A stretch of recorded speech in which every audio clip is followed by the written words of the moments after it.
এক রাজ্য ছাড়িয়া অন্য রাজ্য চলে গেছে। গাজিয়ার কালো একটা গাছের নিচে বসলো, আমার ইচ্ছা চলে গেল ওই যে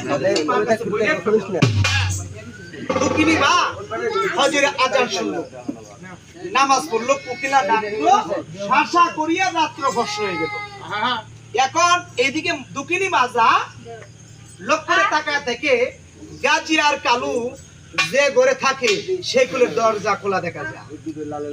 দেখে পালং দুইটা ঠিক আছে, গাজী আর কালু নাই। কি মার মনে পড়ে গেছে না গো? ওগো লোকজন পড়ি গো, তোমরা এতগুলা লোকজন থাকতে আমার গাজী গুলো পাকি দিয়ে চলে গিয়েছে। আমরা সেটা তো বলতে পারবো না মা। কি সরে বন্যা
সন্তানের কারণে মাগো পাগল না সাজে, না খাই কানা না খাই দানা মাথায় দেনা দে, ওরে সন্তানের কারণে মারে